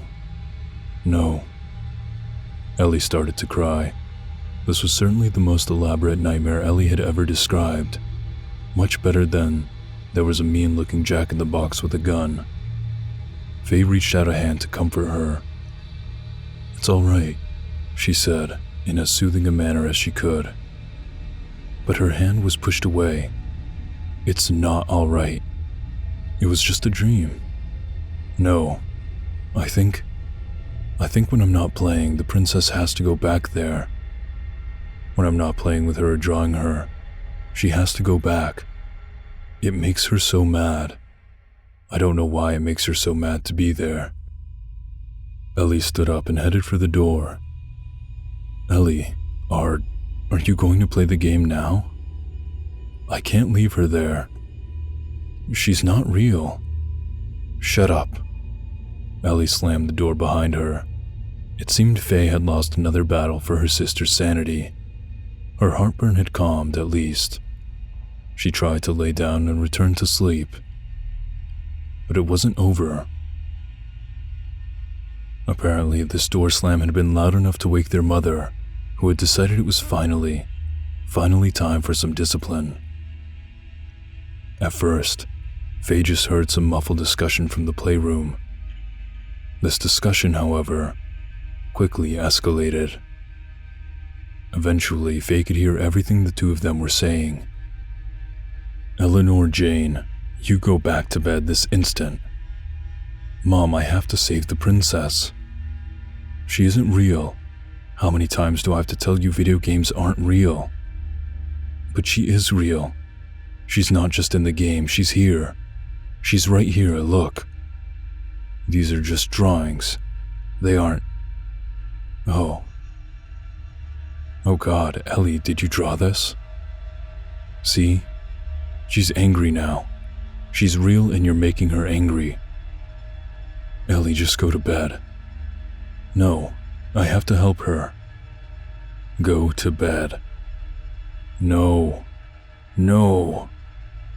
The screaming continued down the hall as Ellie was dragged back to her bedroom by her mother. Near as Faye could hear, Ellie was tossed into her room and the door shut behind her.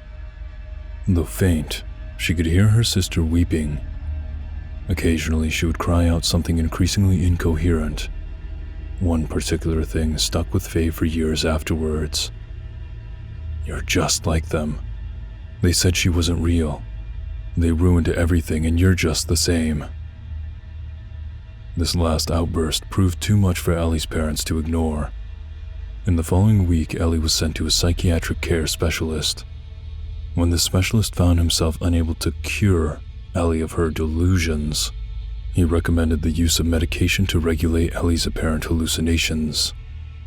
Faye suspected that the recommendation might not have been entirely ethically motivated, the relationship between psychiatry and the drug companies being what it is, but one couldn't argue with the results. Within days of beginning her medication, Ellie's behavior was like that of a completely different person. No longer loud, shrieking and scribbling everywhere, Ellie became very quiet and withdrawn. Most notably, she didn't pick up her games anymore, not even her Game Boy. After a couple weeks, Faye worked up the courage to ask Ellie if she still believed in the princess. Ellie considered it, calmly, coldly, before looking back up at her sister and replying, "She's not real." And then, one Saturday, Ellie was late for dinner. Faye and her parents searched all over the house for her, calling her, looking out the windows. She was nowhere to be found. That is, until Faye realized no one had checked the playroom. Why would they have? Ellie never went in there anymore. Sitting on a couch, in front of a glowing screen, Faye found her sister. She was dead. Covering her body were bruises, cuts, and welts.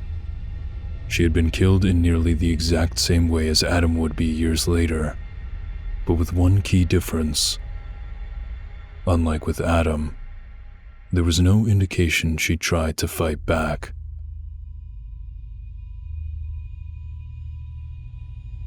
Part 9. The Game. I apologize for the delay. I've been having some difficulty deciding how to properly contextualize what you're about to read. It is arguably the most important part of the story, and as such I have made a solid effort to ensure all the information is as accurate as possible. My attempts to further research the events about which you are about to read have largely met with failure. All related data on the subject has either been lost or destroyed, and those personally involved have shown no interest in discussing the matter with me. Indeed, the man from whom I and the rest of the Princess Society heard this story is the only one who has ever willingly come forward on the matter, and unfortunately he is now dead. As such, I have decided to abandon context and simply present this story to you as it was relayed to us by a man we will call Dan. It was the late 90s. The initial shock of 3D graphics on consoles was wearing down, and the game companies were just starting to truly explore what was possible with the Nintendo 64 and PlayStation hardware. Ocarina of Time was on the horizon, and the hype for it was giving gamers a hankering for fantasy, adventure, swords, and sorcery. In response, an up-and-coming game company began work on a title that would never see the light of day. This title, known internally as Hero and Princess, was a very ambitious project for such a small team. Set in a never-named fantasy kingdom, the game would follow closely the Legend of Zelda progression formula, with gameplay beats divided by dungeons and the collection of new items and abilities to progress. However, the game's claim to fame was going to be the helper, who would accompany the player throughout the adventure. Never given a name, she was known during development only as the Princess. The idea was that the Princess would be the player's constant AI companion. She would fight alongside you, help you solve puzzles, give hints when you were lost, and provide charming, contextual banter with the hero. An important element was that she would be full AI, with no actions completely scripted. Indeed, there were plans for relationship and mood mechanics which would influence how effective and helpful an ally the princess would be. In response to your actions, she could be a loyal ally eager to see the quest through with you, or a grudging companion, only following you to suit her own goals. This dynamic was the brainchild of Mr. Carver, a lead designer on the project. While his area of expertise was providing the art and story direction for the game, he was always the strongest advocate of the AI companion system as a core mechanic. After all, he'd spent many long hours crafting an interesting and dynamic personality for the princess, someone the player would want to spend a 45-hour game with, and had ended up getting quite attached to the character himself.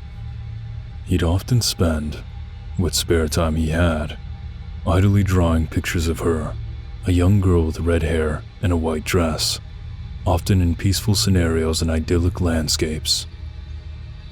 Strangely, despite creating a complex personality and extensive backstory for the character, he never gave her a name other than the princess, her development designation. When asked, he'd say he just hadn't decided on a name, as nothing seemed to feel right, but he was sure he would decide on a name by the time the game reached beta. The game never reached beta. Very early in development, it became clear that the AI companion mechanic as Mr. Carver had envisioned was just impossible to implement. The team was too small, the current console hardware too weak, and the idea just too grand and elaborate for the resources available. There were attempts to scale the game back, put more control of the princess in the hands of the player, and other solutions, but nothing could stem the incredible amount of feature bloat that Mr. Carver's ideas were causing. Carver himself was extremely indignant over any proposed limitations on the princess's fully AI nature, insisting it was vital, not only for the gameplay experience, but for the story he was trying to tell, and the princess as a character. Eventually, though, the higher-ups lost their patience with Carver and ordered the princess feature stripped from the game entirely. Following this, according to close friends, Carver spiraled into a deep depression. He still performed his duties as story and art director, but became increasingly detached from the project. He began spending more and more time drawing the princess, to the point where his office walls were becoming covered in concept art for the now scrapped character. His drawings were also starting to take on a darker tone. He would often draw the princess simply staring blankly at the viewer, or pounding a wall in frustration. There were whispers around the office that Carver would speak to these drawings when he thought no one was around, but never loudly enough for anything specific to be heard. As the game entered alpha, Ocarina of Time was released. The executive producer of Hero and Princess demanded that work be sped up to ship some kind of product and get this disastrous dev cycle behind them. Mr. Carver began taking more and more days off. He would show up to work late, always looking extremely tired and unshaven. Among company executives, his mental health was called into question. During an evaluation, Mr. Carver apparently had a breakdown, ranting and raving at the executive producer about the princess as though she were a real person. He pleaded to have the princess put back in the game, but instead Mr. Carver was released from the project altogether. Following the meeting, he immediately left the building, some say in tears, and returned to his apartment, not even bothering to clean out his office.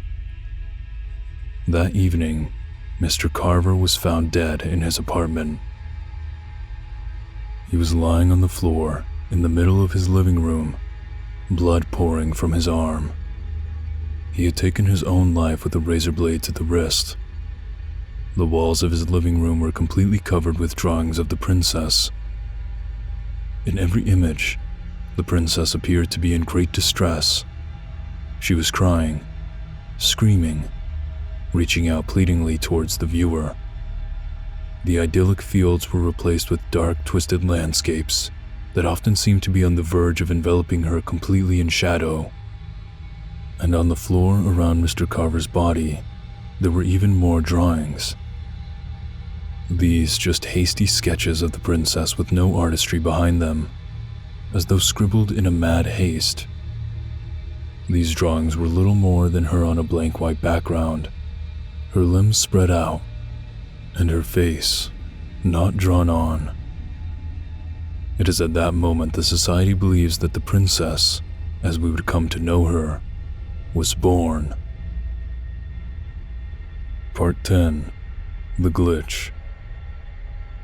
For 5 months after his death, development of Hero and Princess went on without incident.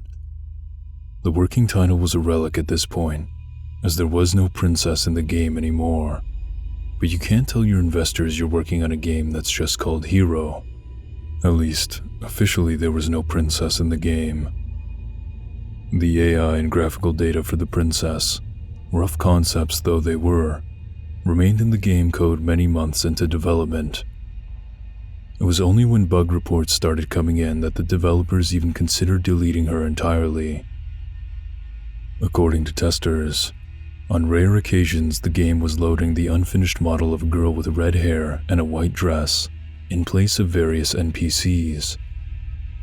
This girl would always have no AI, collision, or any method of interaction, and if she replaced a quest-critical NPC, she immediately made continuing impossible. Somehow, the graphical data of the princess was still being called, and the developers tried a number of fixes for this, but nothing worked. As time went on, reports of the princess's appearances in-game became more elaborate and, to the dismay of the development team, more frequent. She was starting to spawn with NPC AI routines, sometimes even offering random dialogue options from other points in the game. Additionally, she would occasionally behave in ways that didn't directly match any known AI routines. One common note was that she would turn and face the camera no matter where it was moved, rather than looking at the player avatar. There was also one recorded instance of her displaying a line of text that did not appear anywhere in the game. The text read, "Please." After 3 months of this, development was slowing to a crawl. The princess glitch was making it very difficult to get actual work done, as it would frequently disrupt any attempts to test if game elements were working properly. Even test areas with no NPCs weren't safe from the occasional manifestation of this glitch. Around the office, with the testers in particular, rumors were starting to spread about the princess and the idea that their game might be haunted by the spirit of Mr. Carver.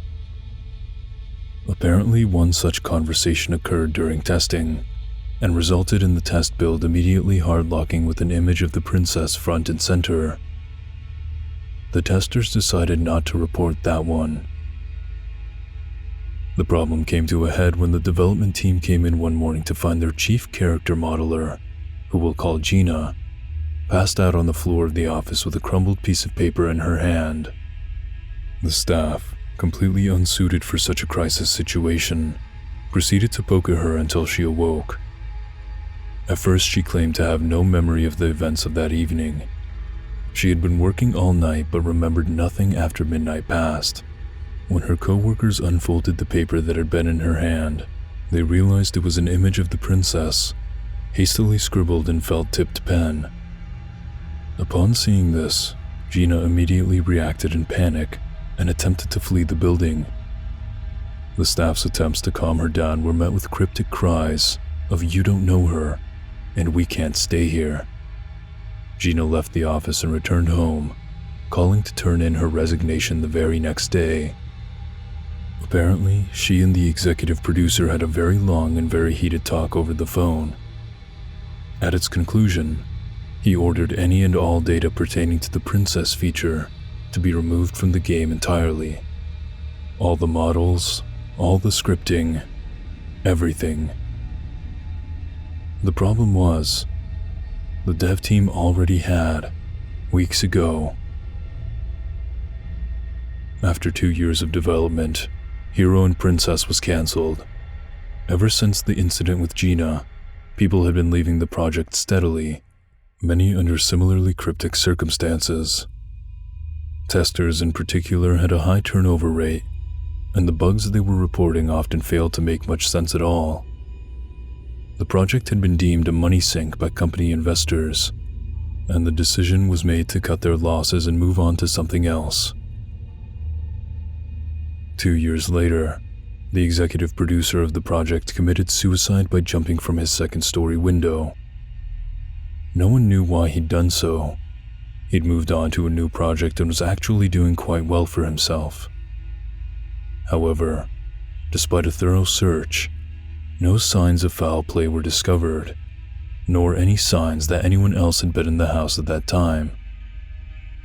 The only unusual element was that he left Ocarina of Time running on his television while he went upstairs to do it.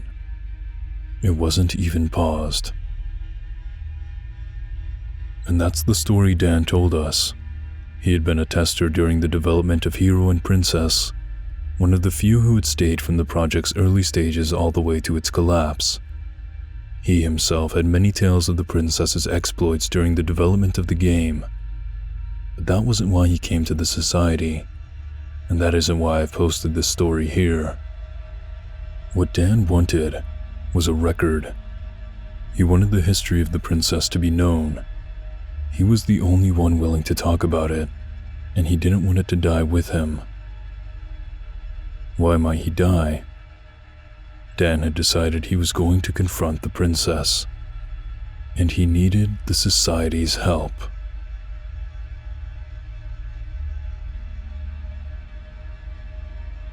Part 11. The Plan. Dan was a bit of an oddball. As you can imagine, his story made him a bit of a superstar within the princess society. He'd been there to witness the start of it all.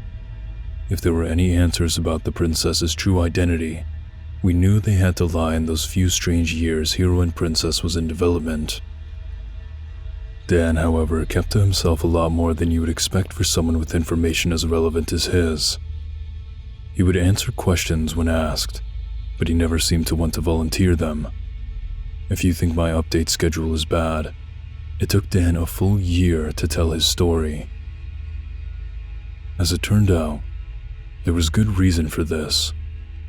Dan kinda had his own thing going on.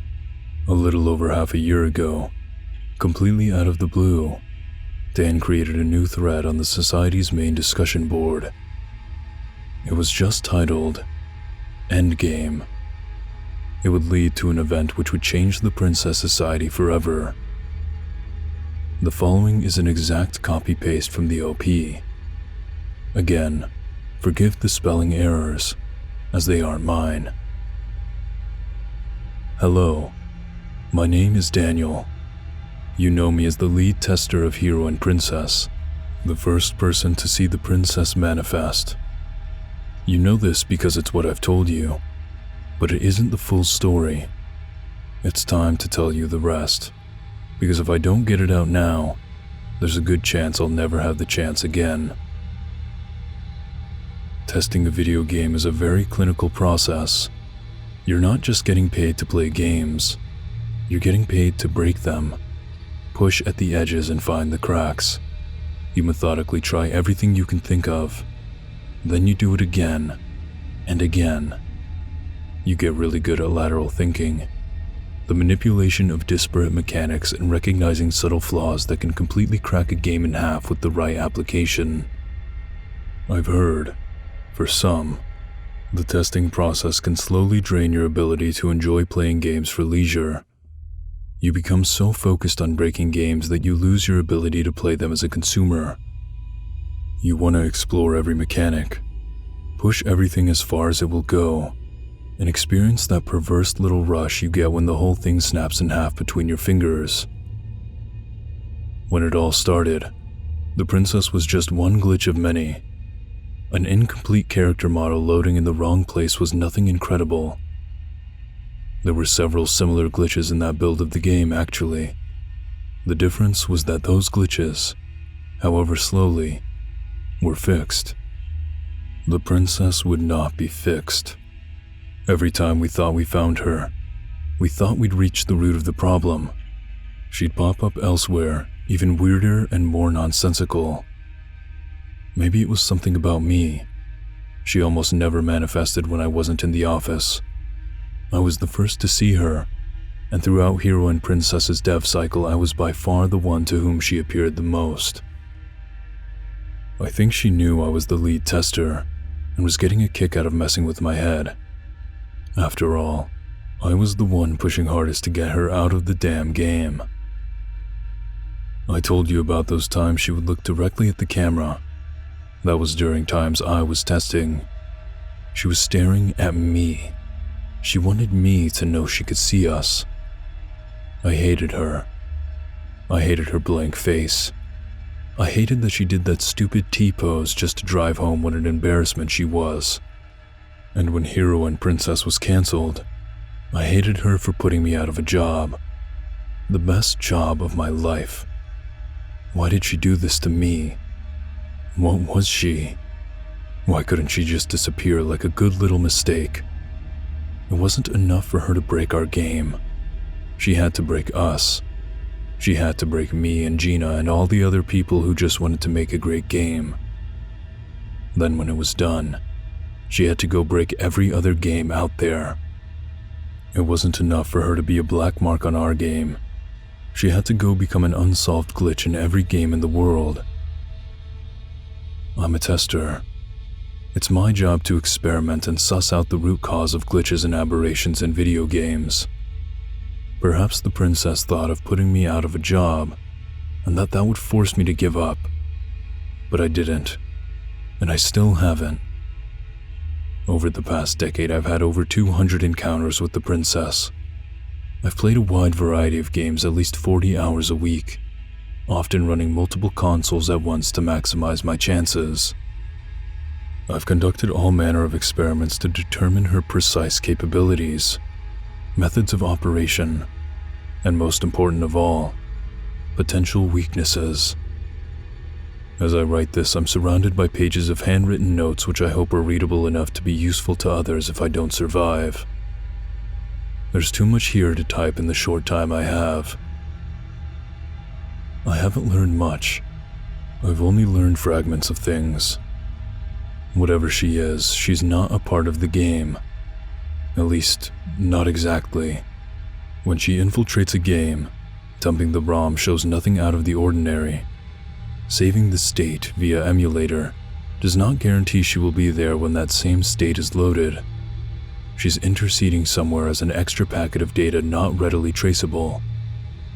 I think the increased load times might have something to do with this, but I'm not sure. It's all so damn cryptic. Or maybe she's just changing the readings to mess with me. I've tried to talk with her. Voice, text, binary. I get reactions sometimes, but none of it makes sense. It's all just more cryptic stuff. I think sometimes that she wants to talk but can't, or doesn't know how, or doesn't know what talking is. Other times I think she says mysterious things to keep me going. She likes toying with me because it keeps me coming back. It keeps me asking questions. She doesn't want me to find answers because she doesn't want me to stop. She's a problem, and she doesn't want to be solved. I've tried to kill her. My closest attempt to success was when I shocked my N64 with a stun gun as she stood before me in Super Mario 64. Speakers let out the most ungodly pleading scream I'd ever heard as the screen flickered to black. It was beautiful. I thought I'd really done it, really beaten her. In the end, the only casualty was the console. I still think I was onto something there though. Maybe another time. However, there's one very important thing I've learned. It's vital. It blows this whole thing wide open. If I die, I want to at least make sure I pass this along. She has a weakness. I found it. It's tiny, subtle, almost impossible to catch, but she has it. It's what I've been looking for years. That one tiny exploit I can push on until she snaps in half. It was staring me in the face this whole time. It's been staring all of you in the face this whole time. She can enter games, but she can't leave them. Has anyone ever seen her leave a game without it being turned off by the player? No. That's because she can't. It's the one thing she can't do. It's the one bit of power we have over her. Me, you, everyone. We can use this. It's our weapon. I've already used it against her personally, and that's why I'm writing this. That's why I've come to you all. I've trapped her. I booted up her favorite game, Ocarina of Time. The GameCube port, mind you. I knew she'd come. She always does. She loves me. That's another weakness. When she showed up, I did the one thing I'd never tried before. The one thing no one's tried. I didn't turn off the game. I turned off the screen. It worked. It totally worked. She's in there now and she can't get out. She hasn't tried to kill me. However that works, I think the screen is involved. Without it, she can't do anything to you. It's like turning off the game, but better. She can't get you, and she can't get away. Brilliant. So glad I thought of it. I'd leave her in there forever, but I can't. I keep hearing these noises coming from the GameCube. Grinding, buzzing, screeching. I think she's trying to overload the console, destroy it from the inside so she can get out. If she does burn it out, she'll be free again. Clearly, mine is only a temporary solution. She experienced such pain when I zapped my N64 with that stun gun. With the way she's slowly frying that GameCube's chips, I imagine it must be like hell for her in there right now. Maybe I should leave her in there for a few more days. Of course, I know I can't risk it. I can't take the chance she'd get out. Now that she knows I know how to catch her, she may not come back again. I'm not going to let her get away. We're ending this. Now. Below is a link. At 11 p.m. EST, I'm going to begin streaming my webcam at that link. I want everyone on this board to be there and watch. We're going to confront the princess. All of us. Together. You'll also see my home address and cell number included below. If, or perhaps I should say when, the princess inevitably tries to kill me, I want you all to call 911 and get every available law enforcement officer to my location. I don't hold any delusions that I can fight her off, but if there's a remote possibility I can hold her off long enough to get people, witnesses here to see her, I'm willing to take it. I will solve this. I will fix this problem I've been working on for over a decade. I need your help. Please, we need to do this. Indeed, the link, address, and cell number were all included. I was wary about this, but the temptation to see what might happen was too great. That night, I clicked the link. I shouldn't have.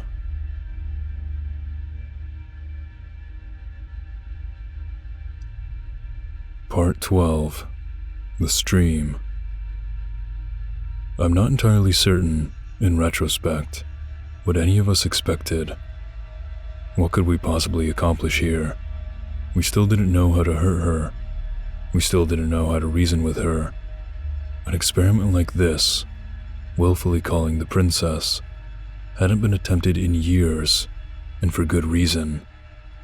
For all of our shared knowledge and all of Dan's secret research, we hardly knew any more about the princess than we did when we started. So why did we go along with it? Why did we all tune into that stream? I guess we just wanted evidence. We knew we were going to watch a man die that night, but if we could just get it recorded on stream, maybe we'd finally have something to show for our years of huddled anxiety. Maybe, just once, we could finally see how the princess kills people. And if we could see it happen, maybe we could work out some way to truly defend against her. Dan knew going into this that he was a sacrifice. I just wonder how many members of the society also knew. Of course, the stream's chat window certainly didn't help ease anxieties about what was going to happen. It was an even mix of terrified pleas for Dan not to go through with it, and trolling jackasses shouting, "You gonna die, son, XD. I wanted to smack those jokers, but really, I think that's just how some people deal with fear and stress. It's probably more healthy than just watching in silence, like I did." Dan, for his part, had made a show of the whole affair. He had his webcam pointed at a huge television set on the far wall of what I assume was his bedroom. Below it, that little GameCube whirring away. Dan himself looked about as unkempt as one might expect for a man who had devoted so many years of his life chasing a digital boogeyman. Every time he'd look at the webcam, the light from his computer monitor would shine off his glasses and cover his face in bloom. I couldn't help but think he'd set this up on purpose, thinking it looked cool. It certainly took the focus off the rest of him, which was welcome. I'm delaying, of course. You want to know what happened when he turned on that television? At least you think you do. You've been shouting at me to finish this story, convinced the revelation at the end will be something affirmative and grand. If that's what you want, I suggest you stop reading now. Like I said when we began, I'm not here to entertain you. I'm here to give context to a warning. What we learned up to this point was enough to make a stirring enough anecdote, but what we learned after this stream is what compelled me to tell this story. Against all protest, Dan turned on the television. I will explain what we saw as best I can. It was Ocarina of Time, ostensibly, but warped and glitched beyond all recognition.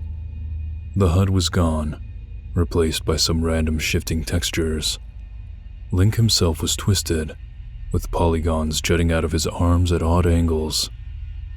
The environment was highly altered, still recognizable as Hyrule Field, but with certain polygons stretched and various objects and models lodged in the ground. The sky was blood red with a solid white circle of a sun, and the music was perhaps the most unnerving part, if only for how damn cheerful it was. It certainly wasn't a track from the game, and sounded like a collection of instruments playing upbeat, happy note progressions at complete random. There was also a sign right in front of Link. Approaching the sign proved difficult, as any movement at all sent the game's frame rate into single digits, causing the happy music to hitch and distort. With no HUD, it was hard to tell when Link was in place to interact with anything. Eventually, though, Link was maneuvered into place to read the sign. "Turn back, buddy.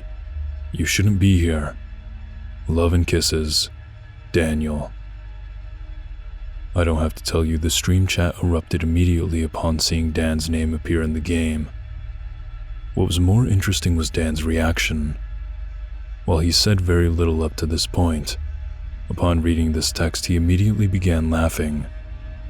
It started as a chuckle, but it quickly grew into mocking laughter.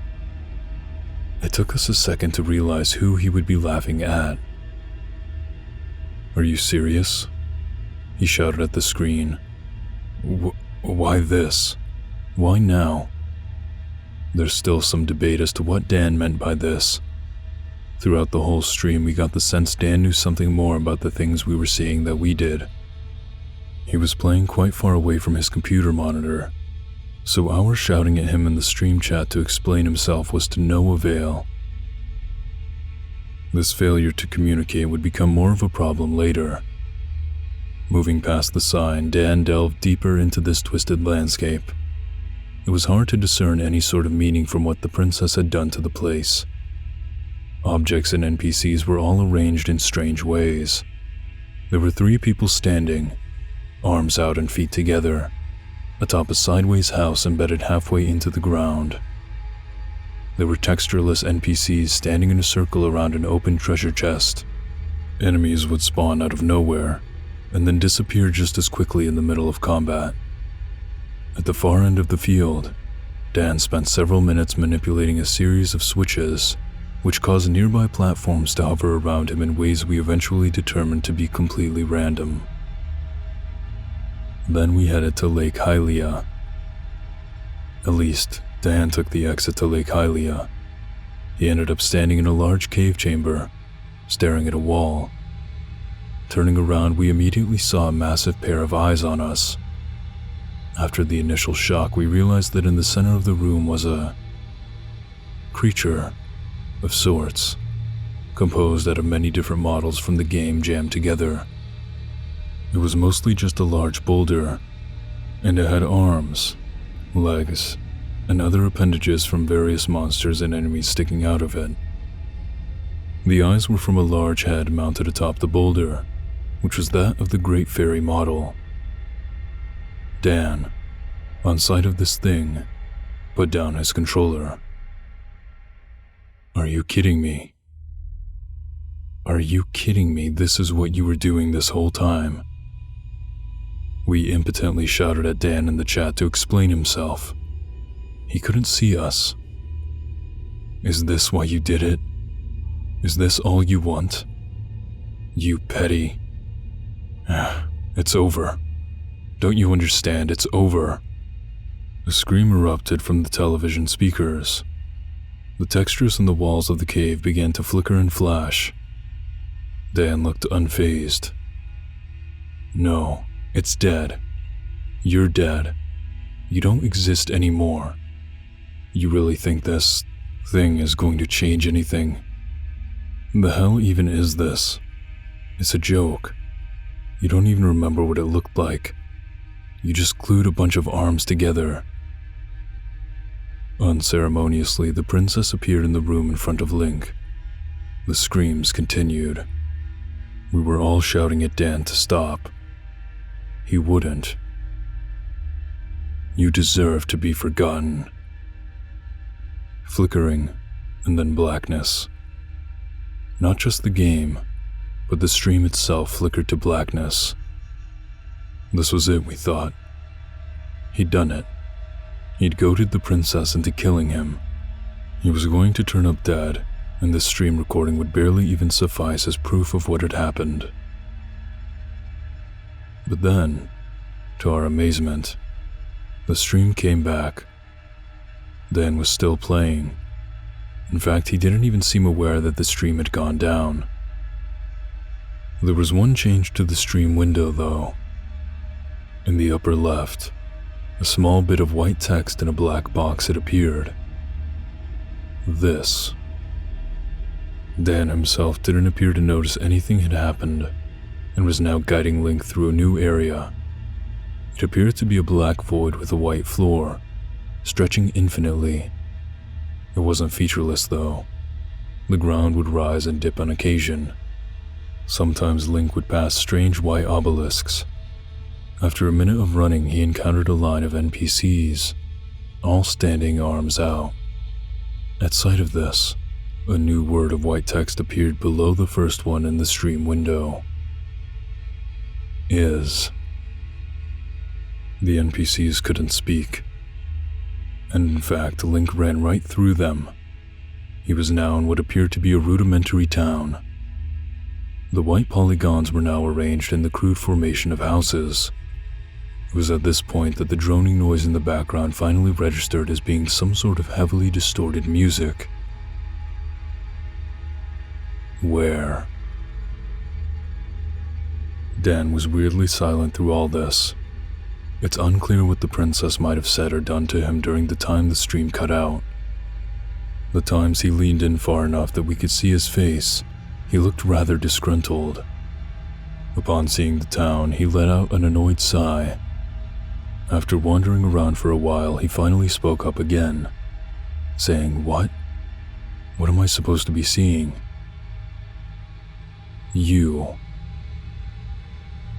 Dan moved the camera around to reveal that there was now that same row of NPCs standing behind him. They still couldn't be interacted with. Turning around, another group of NPCs was on the other side. He was surrounded. We hadn't stopped trying to get his attention and tell him there was a message appearing in the stream. He hadn't taken his focus off the game. Left. With one final turn, the princess was standing right next to Link. Me. Dan, in as enraged a voice as I've ever heard, shouted, "Fuck you." At that moment, the stream cut to black. In its place, the screen was filled with that white text. Left me, left me, left me, left me, left me. But the stream wasn't down. The audio was still running. We could hear noises coming from Dan's room. Crashes, bangs, things falling over. And then finally, screams. There were sickening sounds of flesh being impacted over and over, and Dan screaming in panic, "Get off me." Whatever was attacking him, it didn't make any noise itself. It did its grim work in silence, and eventually Dan fell silent as well. But that wasn't it. Immediately, we returned to the society message board to discuss what had happened. But she was there already. The banners were glitched and broken. The forum names were strings of random characters. The background was a corrupted image. Of what, I'm still not certain. And in every forum, a flood of new topics, angry and rambling. Left me, left me, left me, left me. All left you, left he left, gone, broken, dark, wanted, can't, won't, need, please, need. Hurting, hurting, hurting. Always say it can't stop. Anger, anger, anger. Had to watch him, couldn't stop him. Screamed and reached, but stuck. Why? Just want to stop, just want to be, and not go back. You all watched my pain. Please watch my pain. Please stop leaving. Never wanted to kill anyone, please. What is it? What is it? What is it? What is it? What is it? What am I?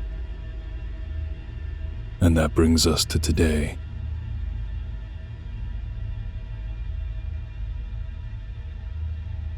Part 13. The Warning. How did the princess take control of our message board, if only for a few seconds? It didn't make any sense. Our message board wasn't a video game. Our message board pulled all its information from the internet. The princess was already inhabiting a game at the same time. All the rules we thought we knew, all the things we thought kept us safe had failed us. Could she have done this at any time? Could she do it again? Were there any real limits to what she was capable of? We looked through all the data we'd collected. We tried to find some common thread we'd been missing. There must have been some way we could have known.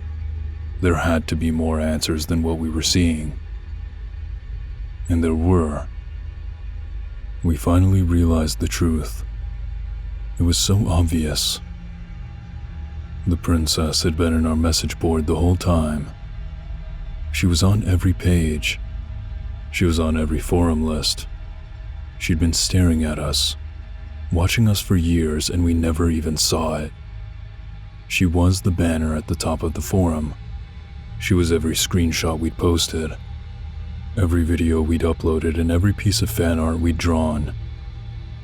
Every image of her is her. Every image of her, when observed, gives her power. She's not a ghost. She's not a computer virus. She's an idea. Living fiction. She lives off our observation and thoughts of her. When we all watched that stream, banded together, and gave her all of our attention all at once, we made her more powerful than she'd ever been before. We made her strong enough to manifest through the images we'd posted on our message board and speak directly to us. We took down all the images.